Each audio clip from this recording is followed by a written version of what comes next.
En 2050, les villes abriteront 6 milliards de personnes, soit près de 70% de la population mondiale. Architectes et chercheurs expriment des solutions nouvelles. Ils proposent alors des espaces verts sur les immeubles ou une flotte de véhicules autonomes. Bonjour, bonsoir, bienvenue à tous. Aujourd'hui, on va découvrir ensemble la ville du futur. Mais avant d'imaginer la ville du futur, les amis, il y a 3 points à aborder pour améliorer les conditions dans la ville. Donc il y a les conditions de circulation difficiles, la pollution de l'air et la qualité de vie. Depuis quelques temps, on a remarqué que vivre en ville devient très difficile. Pourtant, en 2050, le monde comptera pas moins de 6 milliards de citadins. Mais à quoi pourraient ressembler les villes de demain du coup ?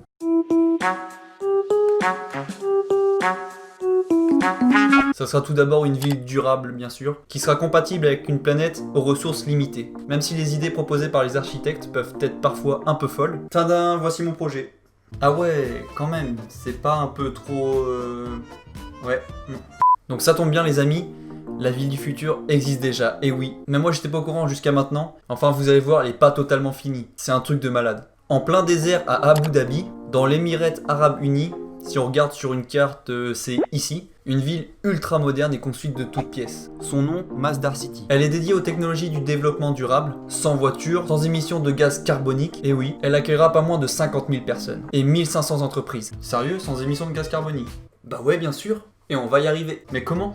Les chercheurs ont eu l'idée de faire fonctionner tout à l'énergie solaire. Les bâtiments sont soigneusement étudiés pour réduire le besoin en climatisation, mais aussi le recyclage de l'eau. Donc il n'y aura vraiment aucune voiture les amis, ce sera seulement des transports en commun pour se déplacer si on veut traverser la ville. Masdar City est nommée comme la ville avec zéro émission de gaz carbonique. Du moins si on enlève la respiration des habitants, on peut pas bien sûr. Ce projet ambitieux a été lancé en 2006 par l'Émirat d'Abu Dhabi, le plus riche des Émirats Arabes Unis. La diversification de l'économie est au programme, avec une priorité pour le développement des énergies renouvelables. Ils ont consacré 15 milliards de dollars dans ce projet. Et vous vous demandez peut-être qu'est-ce que ça veut dire Masdar City? Masdar signifie source et City, la ville. Et vu que tout fonctionne aux panneaux solaires, comment ils récupèrent l'énergie du coup?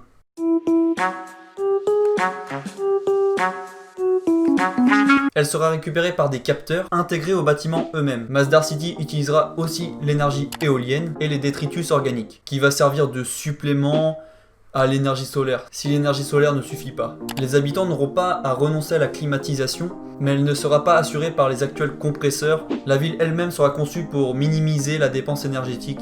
L'orientation des bâtiments sera très importante, les zones ombragées, les espaces de verdure, tout ça pour créer une zone d'air fraîche qui traverse la ville. Tout ce qui est conditionneur d'air en fait marchera aussi aux panneaux solaires. Quelle est la superficie de cette ville? Elle s'étendra sur 6 km².